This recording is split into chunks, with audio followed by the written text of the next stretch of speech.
Good moaning coffee moaners. How are you? Stop it. This is all because I was just over on Instagram talking about our podcast that went up yesterday, which thank you. A lot of you have really enjoyed and sent us lovely messages.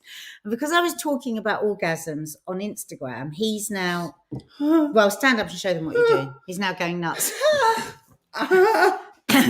But I was just saying on Instagram, I fell into a wormhole of our own content yesterday. A wormhole? A wormhole. And as you know, I do not watch our content because I find it too cringe. But I did watch our podcast. I was only going to watch 5 minutes. That'll be why you don't realise I'm a comic genius. Oh, you are a comic genius. I live with you, darling.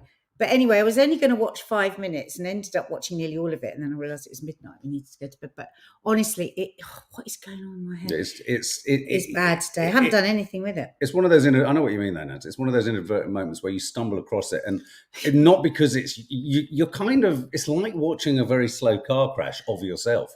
It's like, honestly, like I was just saying on Instagram, I was watching it. I was thinking, you aren't actually Sawalha off the telly, you know. And you just think, balls. I realise now what it must be like for other people when they're with us. The way we talk to each other, it's really weird. Do you think we're like that when we're with other people? I think so.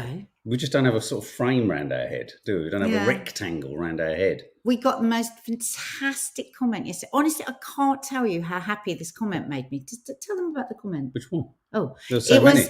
It was from a therapist.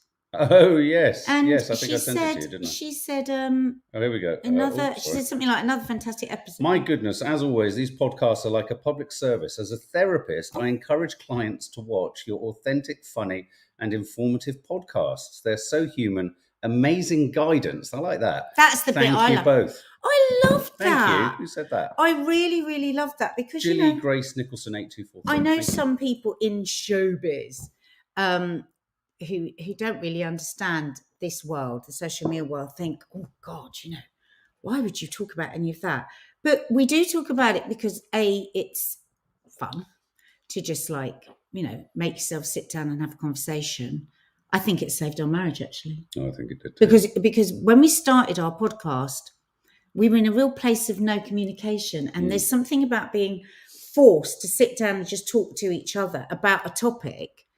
And at the beginning, I really didn't like them. I was really uncomfortable. It's really weird. But now they've just become so much part of our life. They've helped me feel more comfortable talking about stuff. Hi, Reese. Hi, Lee. And what we love is that loads of young people listen to it because for marriage guidance, which is funny because it makes us laugh because we just think we're so rubbish at marriage. Maybe they're viewing it in order to, take evasive action to avoid exactly where we're at. But anyway, if you fancy a giggle today, I have to say, it did make me laugh because I thought, what a couple of total idiots. It's very funny. Very, very funny. So funny. But anyway, yeah. Yeah. Anyway, do go. I think Nadja's going to be posting another story if you want to go and check it out. Any sort of order of business today? I think we should get straight in with Prince Charles. Well, yeah, in terms of stories, but in terms of other content and what have you, just for those of you who know, we are going to be doing a members live soon. There will be an opportunity to win cards, and it's a live No Name Sunday show this coming weekend, this Sunday. I'm hoping actually Nanny Di will be here for that one because she has a book. And I'll be doing the body image live tonight. Yeah. Brilliant. I had the most terrible headache yesterday. I just couldn't do it. So tonight I'll be doing that. Is it because you had too many orgasms? Mark. Then also I'm going to be doing a little live on Instagram with Dina and Raheel about the cook along on Saturday. So if you've got any, is that today? Good. On Instagram. So if you've got any questions or you want to know a bit more about the event, thank you. So many of you have bought tickets now from here. Lots of you have messaged me, and again, we are so grateful. Hi, Dina's here. Hi, Dina. We're so grateful. And she'll be here for long when she hears the word orgasm. And again, we're going to put the link under here if you want to join. You can join right up until the day. This morning there were more videos out of groups of Israelis stopping the latest humanitarian aid getting into the starving Palestinians, literally forcibly disallowing the food that, desperately the children, pregnant moms, everybody in their need so desperately. They're literally starving to death in there. So by joining this evening, which will be an evening of celebration, it won't be a miserable evening. And that's Saturday evening. Yeah, that's Saturday evening. And donating, you'll be doing some great things. So other bits and bobs. There won't be a Curly Cooks on Saturday. There will be a Coffee Moaning Papers. Because we're doing the cook along. And Tez, you're absolutely right. For movie fans, of whom there are just thousands of you, it is Super Bowl Sunday, which is a massive evening. I will be up late on Sunday evening because some of the biggest trailers for some of the biggest films are going to be dropped in the commercial breaks in the Super Bowl. I had a really nice flashback, Tez, thanks for reminding me, of watching Super Bowl when I was at university. It was how we watched it. I don't know. We must have had some kind of smashed up telly that was kind of. Maybe I should do some Super Bowl food on the No Name Sunday show. Maybe I should get a Super Bowl. Maybe I should get an American football hat. That'd be great. Oh, Dina's going to be upset now. She loves the theme. Oh, but she doesn't like America at the moment. not for any Americans. Not Americans. Not Americans. Biden. It's Biden. On that note, let's just, before we do what we're going to talk about. Someone just said Charles Boring. I think that's a bit harsh. No, but it's not Charles. It's about. No, it's more about cancer and treatments and alternatives. Absolutely. We're going to talk about cancer treatment and alternatives, and really speaking to something that MeTube, you flagged up yesterday, actually, which was something that when we saw this article reminded us. We're also going to end with some really sweet, lovely photos and thought-provoking photos and mindful photos, both astronomical. Let's continue the analogy of the female orgasm being a trip into space. I've got some photos to bang that really home. Sorry, and some really Dean, sweet. I need you here to shut him up. Really need some really sweet photos at the end. But before we get no, in fact, I'll hold back. I want to hold back. I've got a clip of Biden, which we'll do right at the end. So let's talk about Prince Charles or King Charles. Sorry, God, I keep calling him Prince Charles. And his cancer diagnosis. And this is Stacey Randall has just gone and gifted 10 of you membership. So 10 of you are gonna, if I wasn't on StreamYard, I'd match it. Like Piers Morgan and Rishi Sunak did in the most insensitive boy's own bet I've ever seen. Stacey, that's incredibly sweet of you. Too generous of you. So look, Dina's now tech writes the word Mark in the way that you say it. It's getting ridiculous. We must get a T-shirt with Mark. Oh, for people guys that are on podcasts, this is my sister Dina who's messaging in. Look at that. Isn't that lovely? Okay. So Charles, now, what I think is interesting about this is, obviously, we don't know the cancer that he's got. We don't know where he's at in his treatment. We don't know how severe it is. We don't know how serious it is. They haven't made a statement. It's the palace have gone into opaque mode when it comes to the news. As in, I love that word opaque. It's kind of shrouded and sort of misty and milky-eyed and unclear. And I think it could talk to, as you say, MeTube, could it be that actually Prince Charles, in whatever treatment he elects to have for whatever cancer he has at whatever stage he's at, could it be something that really, really rubs up the establishment, the health establishment, in the wrong way? Yeah. Over to you, Nads. Well, we were talking the other day about how he and the royal family have been supporters of homeopathy, haven't they? It's the Royal Homeopathic Hospital by royal appointment. I don't know if it still is, but it was for a long time. And it was at the end of my road, wasn't it, in Bristol? Yeah, and they've always been very interested in complementary medicines. Now, listen to the use of that word, complementary. It doesn't have to be alternative, but remedies that can complement, traditional medicine or whatever way you want to see that.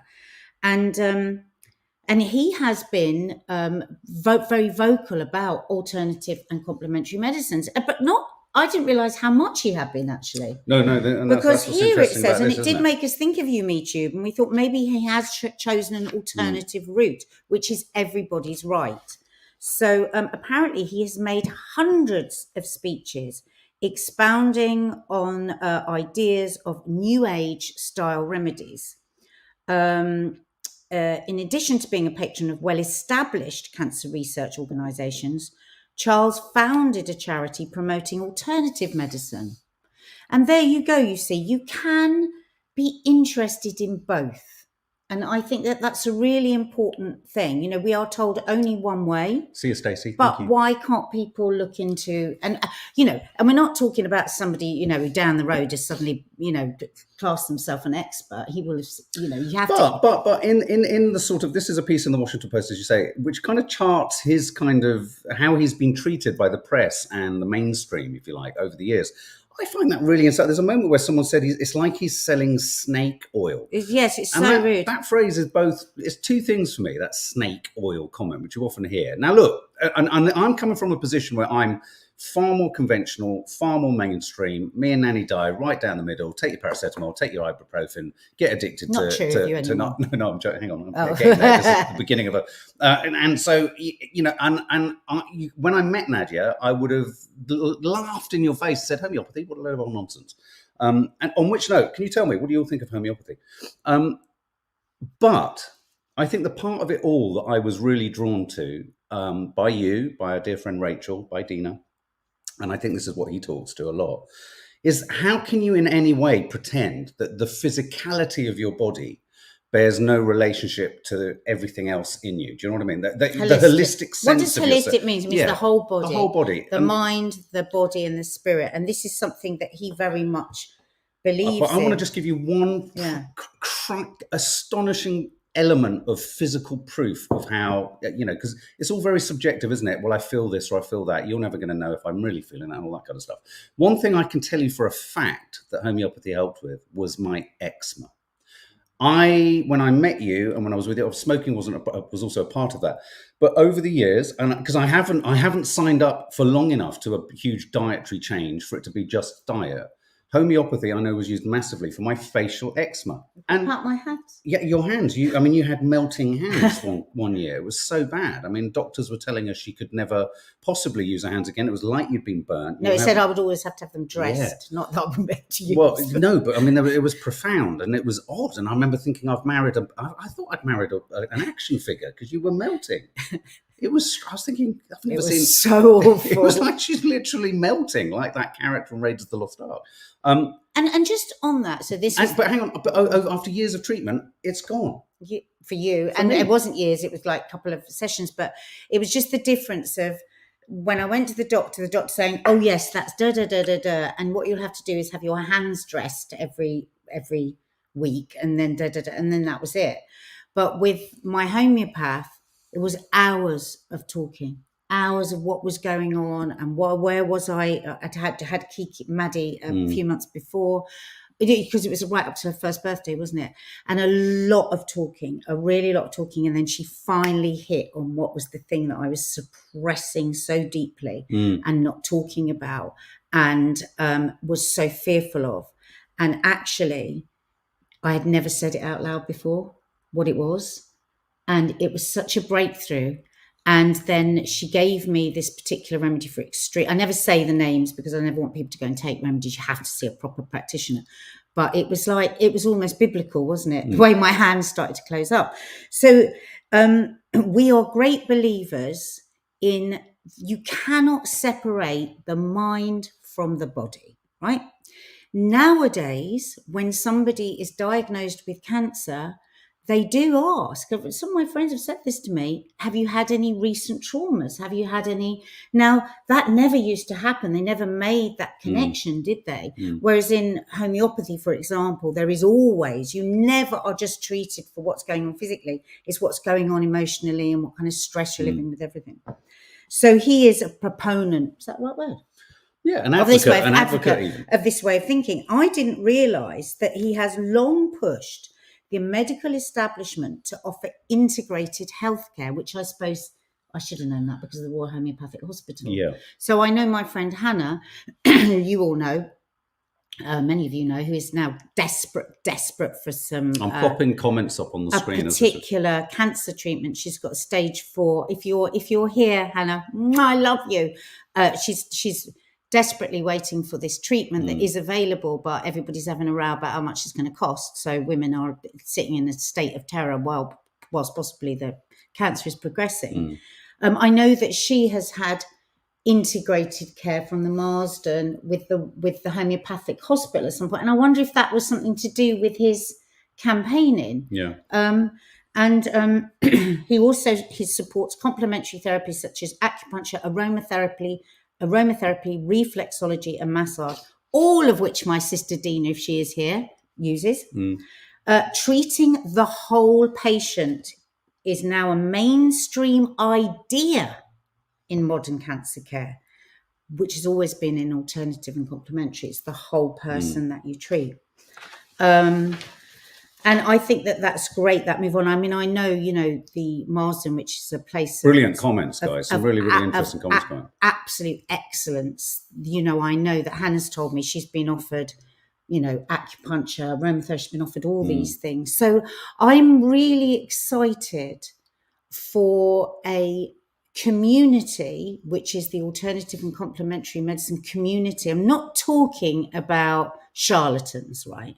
I'm talking about a community that is deeply caring and does great work and helps all manner of people with all different kinds of problems. If they got just a little bit of respect given to them by lots in the medical world do, but more so if he was even more vocal, if he were to be using complementary.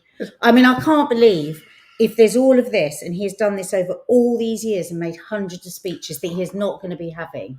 And the other thing is, all the Palace has said is... There was just one thing I wanted to... That he is being treated by... Where is it? He's receiving treatment from an expert... Oh, I can't remember. It's not here. But basically, it doesn't say what treatment. It just says an expert medical centre or something like that. So I think you were right, MeTube. Yeah, I just want to say, Anne Illing, I think it was, just said then, he's been much maligned, Charles, over the years. Interestingly, that's what we talked about. I don't know if you saw yesterday's Coffee Moaning. I was talking about the fact of explaining to one of my children why I actually had I felt sort of more emotional about hearing about King Charles than anyone else, because I do feel he's been bullied. I feel he's been marginalised. I feel that, what can you hope for from anyone in a position like his that's extraordinarily privileged, extreme, odd, outside the norm? Yes, we can all talk about he's going to the... he of course he's going to get treatment that no one else can get, and it should be that everyone gets the same treatment. That's a given. We just don't live in that world. What's the best we could expect from someone in his position? That perhaps he has the ability, by example, of challenging the status quo, and I think he has, around things like the environment. And it was interesting that when he was promoting something called the Gerson, is it called the Gerson procedure or something? I've got it here. He caused a real stir, and this is when he was sort of accused of being a sort of snake oil peddler. He was marginalized as a tree hugger. And I do think, a lot... Now, look, I don't want to open the can of worms of vaccination or not vaccination and all of that, because for some reason, that's still something that all social media platforms want to sort of close down. You're marginalized as an absolute lunatic if you ask any questions. And I think, everything that's being sort of revealed to us about the way the mainstream media has worked around the Israel-Gaza war tells you that we need to kind of almost go back and do an inventory on every other major news story we've ever been fed to us, and ask questions. I'm not suggesting for a minute that what we're going to discover is that Putin is a sort of, I don't know, Buddhist or a nice guy, but the idea that anything that challenges the mainstream norm. Now, let's not beat around the bush here. What makes... Most of what is mainstream and is conventional is all about propping up an economic system that no one wants to fail. And there is an economic aspect to it. Look at all of the profit margins of companies like Pfizer during the pandemic and all this kind of stuff. And so, there's a vested interest in the state not being interested in this, because it marginalizes and puts at risk. Not only, I'm gonna say something potentially contentious, which is, I think there's big business, unfortunately, in cancer. And I think it would be really important for anyone, and for more discussions to be had about where the priorities lay and what's actually the best options for all patients, rather than finding an economically viable one fix for everyone. I think it would be much better to have a sort of dialogue. I mean, imagine if you We could do find have some so of the many worst complementary. cancer care, don't we, in Europe? But We imagine do. if you could find so many complementary methods that work for so many people, that takes the pressure off the more conventional methods that more people either need or want. Well, I found now what it was that you were talking about. So in 2004, Charles created a stir when he publicly endorsed the idea that cancer patients be treated with daily coffee enemas, vitamin injections, and 13 fruit juices. So he was right out there. The treatment, known as Gerson therapy, is named after this German doctor. Cancer Research UK said there is no scientific evidence to use it as a treatment for cancer.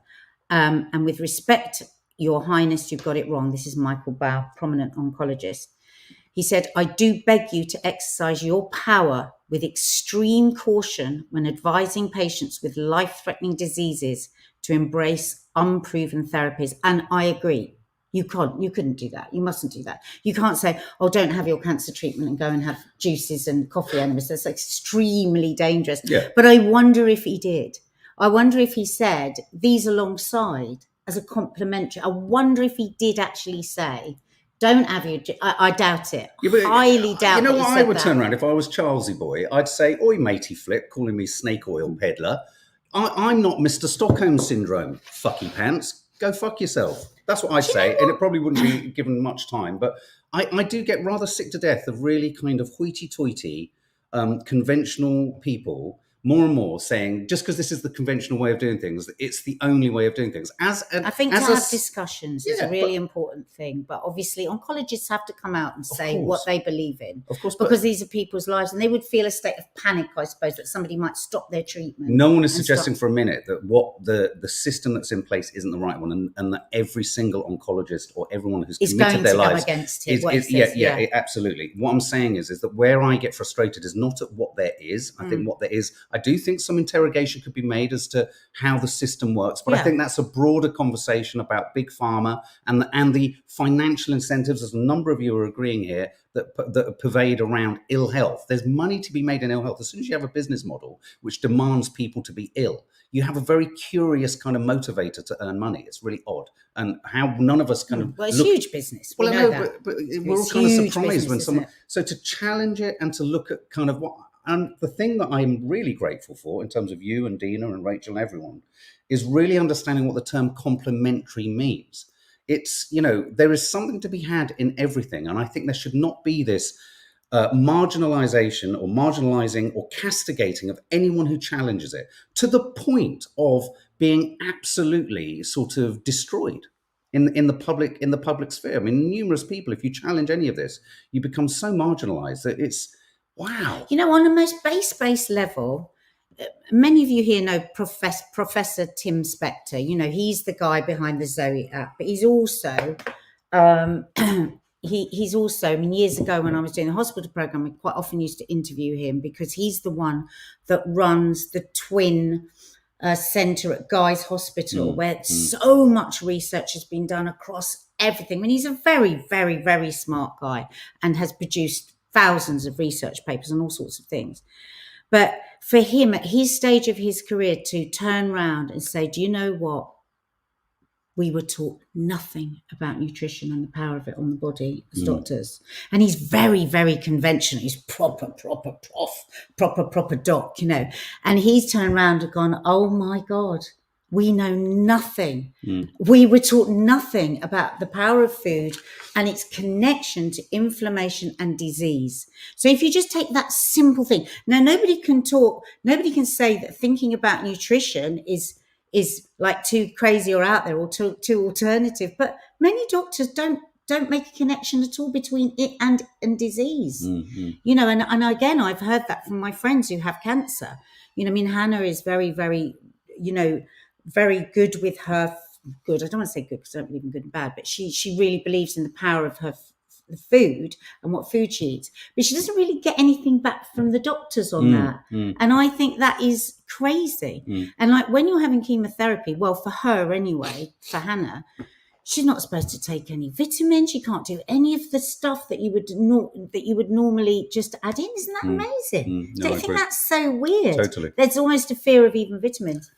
But I think conversation is always really good. To look at other ideas, to think about other ideas is surely always a good thing. Rachel mentions the placebo effect. I think the placebo effect's an interesting thing philosophically, because it's like, I don't care. If you feel better. Precisely, if I've got I don't give a flying headache monkey's and dollop. somebody gives me a bloody pill And it makes the and it placebo. goes, and I didn't have to take anything, I'm over the moon. But, I just want to flag up, Erin. but also the placebo effect isn't. People think that homeopathy is only the placebo effect. It's not. No. Sometimes you might be given a placebo tablet. And also, just to clarify, I mean, again, I'm not an expert. Dina and Nadia are much more on this. But, my eyes were opened up to the fact that true homeopathy, not the packets necessarily that you buy over the counter, which are kind of like, I guess that's the paracetamol, Panadol end of homeopathy. What's fascinated me is the detective work that homeopaths do. It's like a shrink for the soul. It is it's a shrink for the soul and a shrink for the holistic kind of body, and it is detective work. But I do want to flag up there, Erin. Can I just quickly? Erin, scientists have been busting their asses for decades trying to prevent and cure cancer. Of course they have. Most of it is done by charities, so profit is not the driving factor for developing treatments. Well, actually, when we were at the Marsden, and Hannah was told that she now wasn't going to get this treatment that was so hopeful. What the oncologist said to us was, what you've got to understand is, these drug companies spend an absolute fortune researching into, like, let's say they do 20 different treatments they're looking into, and it's because they want that golden ticket, right? So then they get one like this one, which is a game-changing drug, and HER2, and they have got to make vast amounts of money from that to cover the cost of all the other ones. So there is big money involved. There really is. Obviously, the individual scientists that are looking for that, obviously, they're driven, and of course, it's like, it must be almost like a calling. But to the companies that employ them, they are business people. And I think it's a really important distinction, that, Erin. I think you're right. I think, obviously, if you get into the business of trying to cure cancer, your intention is purely. And this is where the economic system of capitalism kicks in, is that where that intention, which is a great intention, a pure intention, an ethical intention, which maybe you're more restricted in what you think could work, and you're a bit of a naysayer on that, but still your commitment is to cure, absolutely. It's the way in which the system then harnesses that expertise and then turns it into a money-making venture. And I think this speaks to a little bit of what poor Hannah's going through, where you can see the technologies there, or the treatment is potentially there, or the cure is there, but there's literally a paywall. And as soon as there's a paywall, I'm sorry, if you are related to or friends with anyone who's got a life-threatening illness, you're suddenly thinking this entire enterprise is geared towards money, not towards actually making people well. Well, it is, because there's 1,000 women with secondary breast cancer that are progressing all the time, where the other lines of treatment have run out. So it is Batman. Somebody said that's quite interesting. That said, the district nurse, your husband had bladder cancer, and you are of the belief that, like, sugar and carbohydrates and all these things feed cancer, and she told him to fill up on all the naughty stuff. Yes, well, I mean, there are some that believe that sugar is a feeder of cancer, aren't there? And there are some that don't. So it's just like, there's a really, like, falls into two. Like, so two of my cancer friends are like, oh God, no bollocks, just eat sugar. And then other two are like, well, it's like alcohol. No, I won't touch it's like sugar. Alcohol, isn't it? Yeah. So there's loads of different, But then there's also so many. Just quickly say something about homeopathy. Sorry. Just, if anybody is thinking of looking for a homeopath, please only go to the register of registered homeopaths. You can go to the Royal Homeopathic Hospital, Royal Homeopathic Society, and find one that way. Don't just find a local one that's down the road and up a bit and over the top of the hairdressers. You need to get somebody with, and as Dina always advised, find someone that has got 20 years experience. Wow. No less. Yeah. And on that final note, I've always just wishing to just flag up just sometimes how I think there's a bit of a kind of oddness between what looks after you and what doesn't. Does anyone else get worried when they're taking an X-ray of your tooth and everyone leaves the building and you're thinking? Well, imagine when you've got cancer and they come in They come in, right? Absolutely. Right, some cancers, Hannah's told me, and they come in and they're wearing like fucking And you're gear. thinking, well, what the hell are and they you bring doing? it in. And another friend of ours, her dad had to take a chemo, didn't he? And he had to put gloves on before he saw the other thing to remember as well is a lot of this You snake oil therapy as well. If you go into the origins of nearly all conventional medicine, pretty much most of all, other than genetically modified, but all medicine harkens back to natural sources. Eventually, whether it be opiate based, whether it be penicillin based, if we can accept it there, I don't understand why there is such a kickback resistance to it in any other capacity too. And I think the idea that someone is involved in your physical well-being and health, and they have an interest and a recognition of the fact that your mental and emotional state informs that. I mean, anyone with more often than not, things like eczema and asthma, you very much sit alongside people who are struggling with stress and anxiety. It's not a surprise some of the conditions that people have when you think of how they're feeling. And so this idea that it's somehow kind of noncy, tree hugging, idiot kind of, snake oil, it really frustrates me. And I'm someone who came from a totally non-homeopathic background, and I've Well, it's not seen just it. homeopathy, all of it. These ancient medicines, like reflexology, aromatherapy. But, we are in no way advising, recommending in any way. We're just like sharing our own experience. And the thought that why can't we have a wider conversation? And that maybe this is why King Charles is going to keep quiet, because he doesn't want anyone to look at his treatment, whatever he has. I mean, I highly suspect he'll be having full. I think he'll be having complementary medicine with conventional. But could you imagine the absolute sort of the to-do that would occur if he came out and said he was having a whole host of alternate? Well, he won't. Well, no, but I mean, again, me too. He literally won't, because people could stop. Because people could stop having their treatment and go and have stuff, and then it could be tragic. Exactly, that's my point. That's why it would be a huge Elity, I've spent thousands on holistic therapies, and I can tell you there are many snake oil salesmen They really out there. are. Avoid the ones that charge the most, and it's really important. Exactly, the ones that charge the most, the ones that haven't got, experience. You have to get them from a registered, whether that's acupuncture. My mum has had amazing results with her acupuncture. She's had all sorts of things going on with her eye and her balance and everything. Incredible. This is an ancient medicine over thousands of years. I think we can give a little respect to the idea of it, can't we? Losby has said, could you do a chat on your experience of using homeopathy? I think it would be an interesting chat, because, again, it wouldn't be talking about it as an alternative to it's a complementary. Just briefly, just moving on because we're running out of time. Prince Harry was here for half an hour. Some say he met with his dad for 45 minutes. Much is being made of this. Photographs of his dad looking happy, helicopter landing at Buckingham Palace. People who, I don't know who, Dorman maybe, saying it was very warm, it was very convivial. No communication between Prince William and Prince Harry. And I'm seeing or sensing somewhere that perhaps Harry is already on his way back. So again, there'll be loads of speculation on this. And, whether it's a sort of rapprochement or whatever, anyway. Just quickly, just in the title as well, I've got this story, which I just thought was shocking.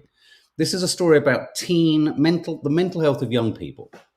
And the reason I wanted to flag this up was I want to connect it to another thing I was listening to on the radio earlier in the week. So this is the story in the Telegraph. A couple of other papers are running it too.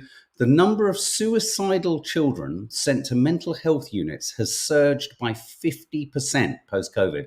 When you see a headline which says 50%, you've got to take it with a pinch of salt, because sometimes it can be something like 250, which of course 50% of that would be 120 people, which, okay, is too many. So what then drew me into this story even more was that when I looked at the numbers, I was horrified, absolutely horrified. 32,500 children aged under 18. 32,500 were sent to NHS hubs called Child and Adolescent Mental Health Services just in 2022 to 23. 53% higher than 3 years earlier, obviously prior to the pandemic. We've talked a lot about how, young mental health, children's mental health is suffering. I just wanted to say right now, I think idiots and arseholes who in the mainstream media talk about snowflakes all the time are compounding this problem.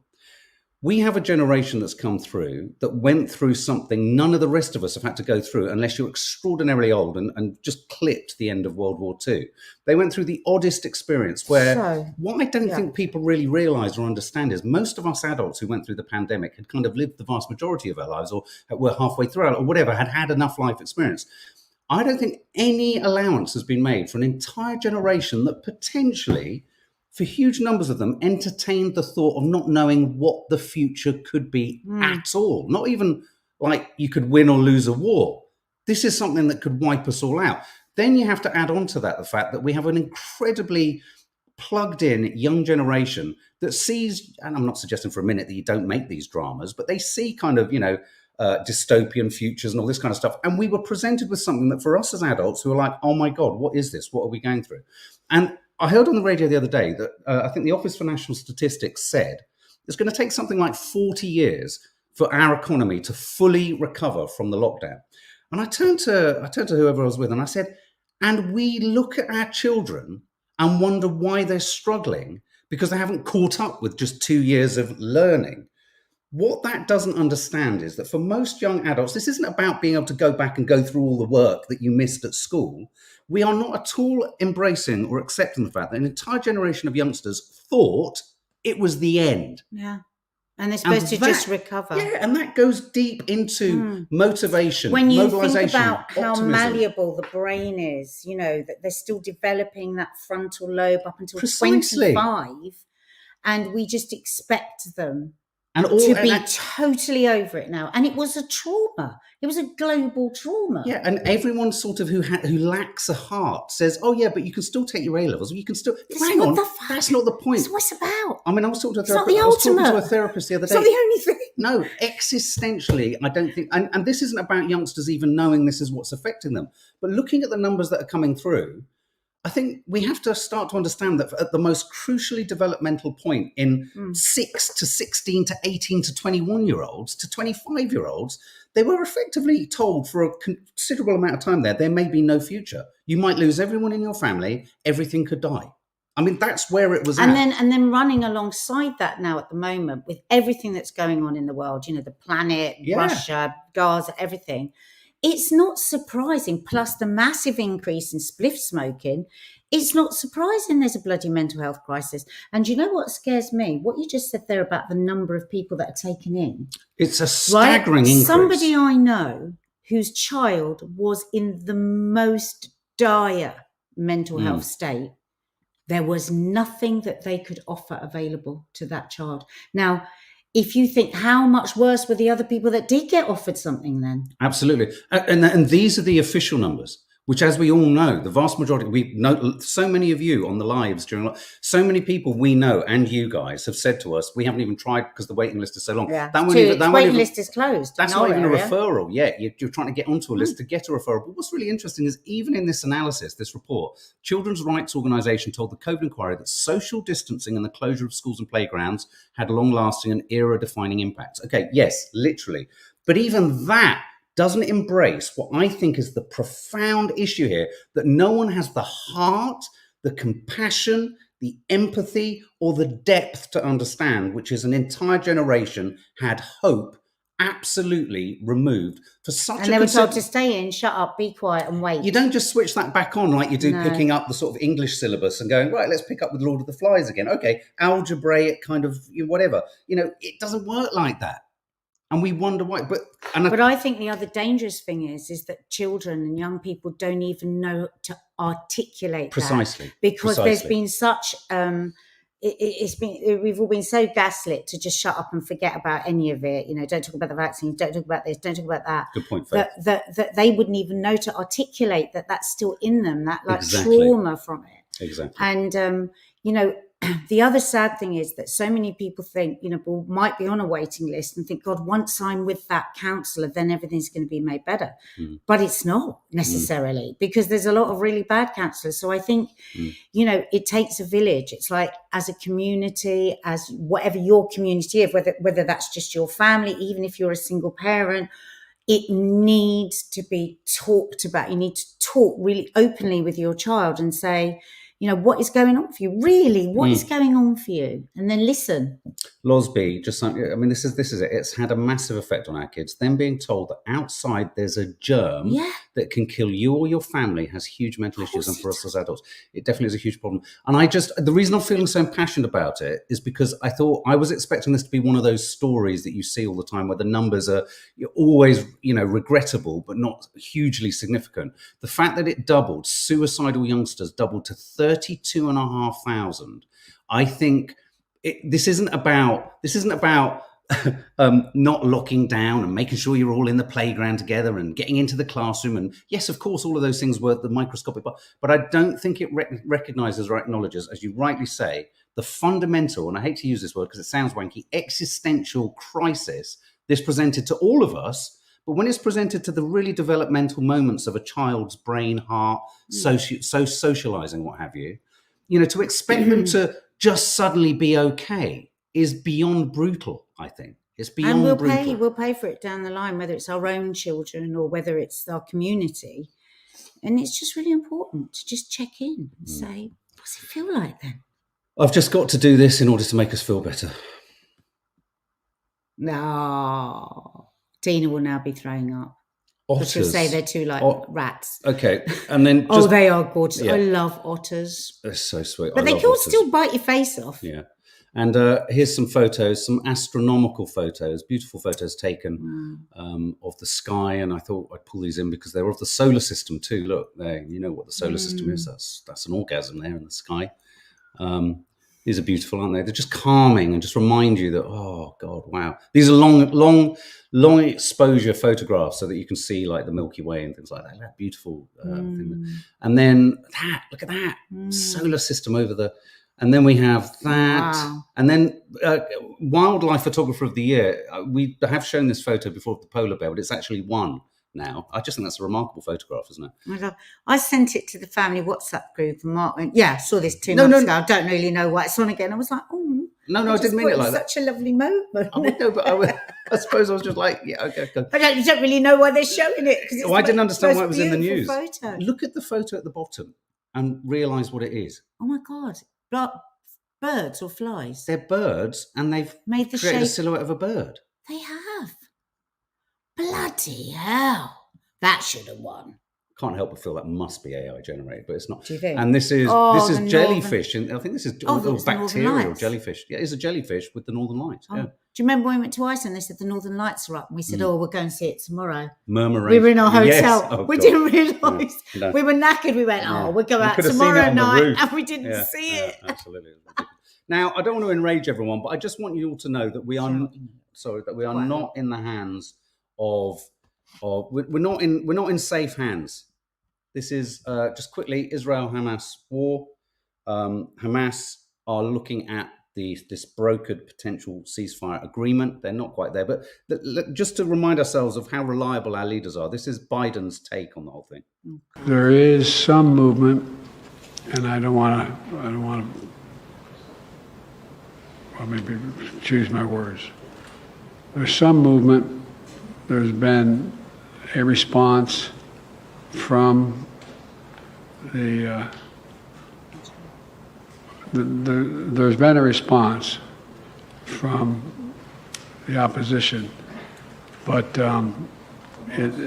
yes, I'm sorry, from Hamas, but it seems to be a little over the top. We're not sure where it is. There's a continuing negotiation right now. Okay, I feel really, really reassured now. Yeah. Okay. You have a little search around for your words while there's people being starved. In that time it took him to say that, we probably lost lives, literally. Of course we did. Just anyway, so 5:30, join me on Instagram for a live with Dina and Raheel, because we will be talking about the cook-along on Saturday. And then join me for a body image live on here at about 6 6 o'clock. And we need, 6:15 ish. and our movie fans at some point in the next couple of days want to hear what you thought of Priscilla too. So we'll do that on Oh, yes, Popcorn we'll do Junkies. that. All right, guys. So 5:30. And please, Mark's going to put the link up now for the cook along. So please come donate. You don't have to join in if you don't want to, but if you could donate, it'd be amazing. And let's end with May Edmondson's comment. Can we all piss off and move to Mars? Come on, May. Let's go. You know what, May? I want to go to Mars and I want to grow